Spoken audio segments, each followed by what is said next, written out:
ಸರಿ ಸರಿ ಬರಲಿ ಆಯ್ತು ಒಂದು ಕೆಲಸ ಮಾಡುವ ನೋಡಿ ಈ ಜಾಗ ಓಕೆ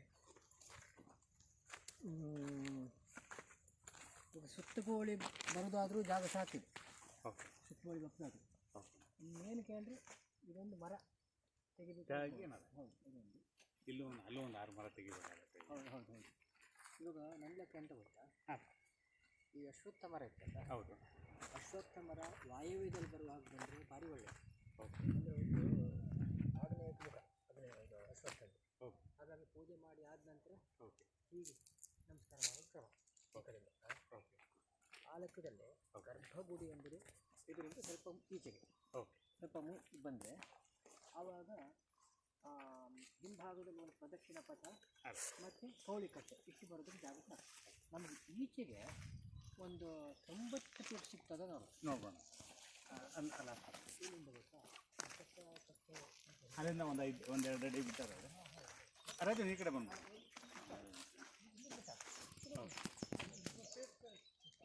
ಇಲ್ಲಿಂದ 90 ಅಡಿ ಸಿಗುತ್ತೆ ನೋಡಿ 100 ಅಡಿನೇ ಸಿಗುತ್ತೆ ಅಂತ ಇಲ್ಲಿವರೆ ಬರುತ್ತೆ ಟೇಪ್ 100 ಅಡಿ ತಾನೆ ಅದು ನೀನು ನೋಡ್ಬಿಡು 100ವರೆಗೂ ನಡಿ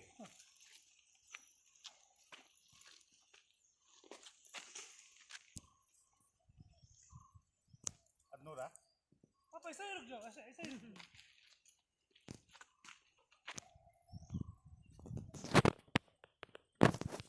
ऐसा उधर ही रुक जाओ ठीक है इसमें दौड़ क्या चल रही है ಮಧ್ಯ ಕಂಬಿ ತಳ್ರಿ ಇಲ್ಲ 8 ಫೀಟ್ ಹೆಚ್ಚಂದ್ರೆ 10 ಫೀಟ್ ಹೋಳಿ ಚಿಟ್ಟೆ 24 ಅಡಿ ತೆಗೆದು 24 ಅಡಿ 24 ಅಡಿ ಅಲ್ಲಿಂದ ಈಚೆ ಅಲ್ಲಿಂದ 24 ಅವಾಗ ಗರ್ಭಗುಡಿ ಆರಂಭ ಪಾಯಿಂಟ್ ಸಿಕ್ಕ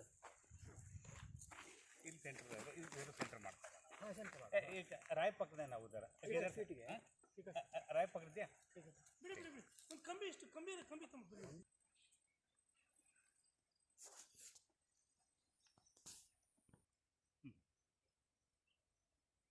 थोड़ा पत्थर लेके ಇಲ್ಲಿಂದ ಗರ್ಭಗುಡಿ ಆರಂಭ ಆಗ್ತದೆ ಅಲ್ಲಿಗೆ ಬಾವಿ ಉತ್ತರಕ್ಕೆ ಬರ್ತದೆ ತೊಂದರೆ ಇಲ್ಲ ಬಾವಿ ನಮಗೆ ಬಾವಿ ಉತ್ತರ ತೊಂದರೆ ಉತ್ತರ ಈಶಾನ್ಯ ಪೂರ್ವ 3 ಒಡ್ಡಿದೆ ನಮಗೆ ಆಗ್ನೇಯ ನಿಷಿದ್ಧ ಚೋಡು ಆಮೇಲೆ 50 ಫೀಟಿಗೆ ಗರ್ಭಗುಡಿ ಬರ್ತದೆ ಗರ್ಭಗುಡಿ ಸೆಂಟರ್ ಬಸ್ इसका टेप इधर रख लेना ಬಾಬಾ ಇನ್ನೊಂದು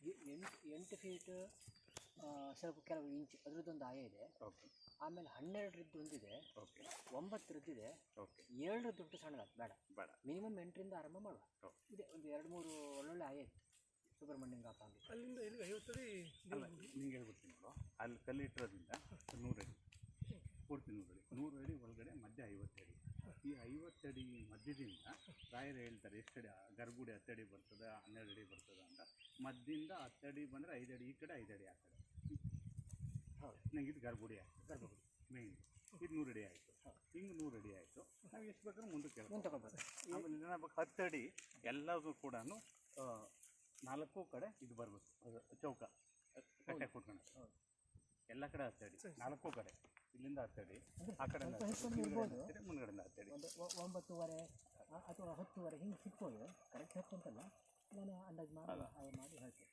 ಇವಾಗ ಇನ್ನು ಈಚೆಗೆ ಎಂತ ಗೊತ್ತಾ ಇಲ್ಲಿ ಈಗ ಕೌಳಿ ಚಟ್ಟೆ ಅಷ್ಟೇ ಸಾಕು ಸಾಕು 10ಕ್ಕೆ ಸಾಕು ಎದುರು ಸಹ ಒಂದು ಇಲ್ಲಿಗ ಎಷ್ಟು 14 ಫೀಟ್ ಇಟ್ಟಿದ್ದು 14 ಫೀಟ್ ಸಾಕು ಎದುರು ಅದಾದ್ರ ಮೇಲೆ ಒಂದು ಡಕ್ಕೆಬಲಿ ಮಂಟಪ ಆಗಬೇಕು ಡಕ್ಕೆಬಲಿ ಮಂಟಪ ಪೂರ್ತಿ ಮುಂದೆ ಡಕ್ಕೆಬಲಿ ಮಂಟಪದ ಎದುರಲ್ಲಿ ಈಗ ಪಶ್ಚಿಮ ಮುಖವಾಗಿ ಈಶ್ವರ ಮೂಲ ಈಶ್ವರ ಈಚೆ ವಾಸುಕಿ ಸುಬ್ರಹ್ಮಣ್ಯ ಒಂದು ಗುಡಿ ಗರ್ಭಗುಡಿ ಒಳಗೆ ಎದುರಲ್ಲಿ ಒಂದು ಸಣ್ಣ ಗುಡಿಯಲ್ಲಿ ಒಂದು ಇದು 100 ಅಡಿ ಅಲ್ಲಿಗೆ ಬಂತದೆ ಇದೊಂದು ಸೆಂಟ್ರ್ ಇದು ಮುಂದೆ ಬೇಕಾದ್ರೆ ಒಂದು 5 ಅಡಿ ಮುಂದೆ ತಗೊಂಡು ಎಂಟ್ರೆನ್ಸ್ ಆರ್ಚ್ ಬರುತ್ತಲ್ಲ ಅದು ಅದಾದ್ರ ಮೇಲೆ ಇಲ್ಲಿ ಮುಂದೆ ದಾರಿ ಬಿಟ್ಟು ಒಂದು ಮಂಟಪ ಈ ತೀರ್ಥ ಮಂಟಪ ರೀತಿಯಲ್ಲಿ ಒಂದು ಮಂಟಪ ಬರ್ತದೆ ಓಕೆ ಆ ಮಂಟಪ ಮಾಡಿ ಆ ಮಂಟಪ ಎಷ್ಟಕ್ಕೆ ಅಂದರೆ 28 ಫೀಟ್ ಚೌಕ 28 ಅಡಿ 28 ಫೀಟ್ ಚೌಕದೊಂದು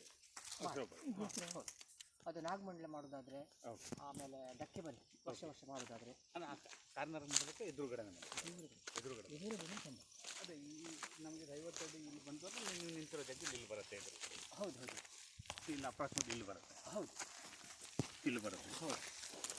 ಈಗ ಇಲ್ಲಿಂದ 32 ಫೀಟ್ ಉತ್ತಾನ ನೋಡಿದ್ರೆ ನೋಡಿ, ಇದು ಸಣ್ಣ ಗುಡಿ, ಹೌದು. ಅದಕ್ಕೇನು ಹೆಚ್ಚು ಬೇಡ, ಅದು 7 ಫೀಟ್ ಆಗಿ ಸಾಕು. 7 ಫೀಟ್ ಬೇಕಾದ್ರೆ, ಯಾಕಂದರೆ ವಿಸ್ತಾರವಾಗಿ ಅಲ್ಲಿ ಕೋಟೆಯಿಂದ ಇಷ್ಟೊಂದು ಕಲಿಕೆ ಗುಡಿ ಉಂಟು. ಇದು ಬ್ರಾಹ್ಮಣರದ್ದೊಂದು ಪೂಜೆಗೊಂದು ಅನುಷ್ಠಾನಕ್ಕೆ ಒಂದು ಸಣ್ಣ ಮಟ್ಟದ ಲಿಂಗ. ಅದು ಗರ್ಭಗುಡಿ ನಮಗೆ ಎದುರುಗಡೆ. ಹೌದು, ಅಂದರೆ ಅಪ್ಪ ಮಗ ಮುಖ ನೋಡ್ಕೊಂಡು ಇರುವ ಹಾಗೆ. ಇಲ್ಲಿ ನಮಗೆ ಗರ್ಭಗುಡಿ ಆದ ನಂತರ 5 ಫೀಟ್ ಬಿಟ್ಟು, ಓಕೆ, ಆಮೇಲೆ 28 ಫೀಟಿದು ಮಂಟಪ, ಓಕೆ, ಮತ್ತು 5 ಫೀಟ್ ಬಿಟ್ಟು ಓಕೆ. 7 ಫೀಟ್ ಚಚ್ಚು ಗರ್ಭಗುಡಿ. ಇಷ್ಟಕ್ಕೆ ದಾರಿ ಸಾಕಾಗ್ತದೆ ಜಾಗ. ಅದು ಈ ಗುಡಿ 28 ಅಡಿ ಇಲ್ಲಿ ಬರುತ್ತೆ. ಅಲ್ಲಿ ಇದು ಮಂಟಪ 28 ಫೀಟ್, ಓಕೆ. ಆಚೆ ಈಚೆ 5 ಫೀಟ್ ಬಿಡುದು. ಅಲ್ಲಿಗೆ 28 10 38 ಪ್ಲಸ್ 7 ಒಂದು ನಿಮಿಷ, ಅದನ್ನು ಮಾರ್ಕ್ ಮಾಡಿ. ಇಲ್ಲಿ 100 ಅಡಿ ಇಲ್ಲ ಆಯಿತು. ಹಾಂ ಹೌದು. ಅಲ್ಲಿಂದ ಒಂದು 10-20 ಅಡಿ ಓಡಾಡೋಕೆ 5 ಅಡಿ ಬೇಕಾದ್ರೆ. ಹಾಂ, ಗೋಪುರ ಅಂತ ಹೇಳ್ರಿ, ಇಷ್ಟುವರೆಗೆ ಗೋಪುರ ಬಂದರೆ 5 ಫೀಟ್ ಸಾಕು. ಓಕೆ, ಅಲ್ಲಿಂದ ಒಂದು 5 ಅಡಿ ಬಿಡಿ. 12 ಅಲ್ಲ, 28 ಆದ್ರ ಮೇಲೆ 5 ಫೀಟ್ ಬಿಟ್ಟು ಮತ್ತು 7 ಸಾಕು ಜಾಗ, 12 ಫೀಟ್. ನಾವು ಅಲ್ಲೆಲ್ಲ ಜಾಸ್ತಿ ಇಟ್ಟಿತ್ತು. ಹೌದು, ಇದು 100 ಫೀಟ್ ಬತ್ತಿಲ್ಲ, ಅಷ್ಟೊಳಗೆ ಬರ್ತದೆ. ನನ್ನ ಲೆಕ್ಕ ಈ ತೆಂಗಿನ ಮರಕ್ಕೆ ಎಲ್ಲ ಮುಗೀತದೆ. ಹಾಂ, ತೆಂಗಿನ ಮರದ ಅಂದಾಜಿಗೆ ಪೂರ್ತಿ ಮುಗಿದ. ಇದು 28 ಈಶ್ವರನ ಆಲಯ ಅಲ್ಲಲ್ಲ, 28 ಮಂಟಪ, ದೊಡ್ಡ ಮಂಟಪ. ಓಕೆ, ಆ ಮಂಟಪದ ಎದುರು ಒಂದು ಹೆಂಗೆ ಗೊತ್ತಾ, ಇದು ಪಶ್ಚಿಮಾಭಿಮುಖವಾಗಿ ಈಶ್ವರ, ಓಕೆ. ಆಮೇಲೆ ಸ್ವಲ್ಪ ಜಾಗ ಬಿಟ್ಟು ಢಕ್ಕೆಬಲಿ ಮಂಟಪ. ಧಕ್ಕೆಬಲಿ ಢಕ್ಕೆಬಲಿ ಮಂಟಪ ಆದ ನಂತರ ಸುತ್ತು ಪೌಳಿ ಸೇರಿಕೊಂಡು ವಾಸುಕಿ ಸುಬ್ರಹ್ಮಣ್ಯನ ಗುಡಿ ಮಧ್ಯದಲ್ಲಿ ಗರ್ಭಗುಡಿ, ಸುತ್ತು ಪೌಳಿ ಇರುತ್ತೆ. ಓಕೆ, ಅಲ್ಲಿ ಹೇಗಿರುತ್ತೆ ಅಂತ ಹೇಳಿದ್ರೆ, ಸುತ್ತು ಪೌಳಿ ಮಧ್ಯದ ಗರ್ಭಗುಡಿಲಿ ವಾಸುಕಿ ಸುಬ್ರಹ್ಮಣ್ಯ, ಮ್ಯಾಲಿಂದ ಸುಬ್ರಹ್ಮಣ್ಯ, ಕೆಳಗಿಂದ ವಾಸುಕಿ, ಎರಡು ದೇವರು ಗರ್ಭಗುಡಿಲಿ. ಆ ಸುತ್ತು ಪೌಳಿಯಲ್ಲಿ ಒಂದು ದಿಕ್ಕಲ್ಲಿ ನೈವೇದ್ಯ ಶಾಲೆ, ಒಂದು ದಿಕ್ಕಲ್ಲಿ ಆಫೀಸು, ಹೀಗೆಲ್ಲ ಬರ್ತದೆ. ಆ ಸುತ್ತು ಪೌಳಿಯಲ್ಲಿ ಅಷ್ಟರಲ್ಲೂ ಅದು ಕೆಲಸ ಇದೆ. ಓಕೆ, ಅಷ್ಟು ಸುಮ್ಮನೆ ಖಾಲಿ ಜಾಗ ಏನು ಇರೋದಿಲ್ಲ. ಇದ್ರು ಹಾಕೊಂಡು ನಾಳೆ ಏನಾದರೂ ನಾವು ಸಂತರ್ಪಣೆ ಮಾಡ ಅಂತ ಅಥವಾ ಆಶ್ಲೇಷ ಬಲಿ ಅಂತ ಬಂದರೂ ಕೂಡ ಜವಳಿ ಹೌದೌದು ಕುತ್ಕೊಳ್ಳೋಕೆ ಸಾಕಾಗೋದಿಲ್ಲ.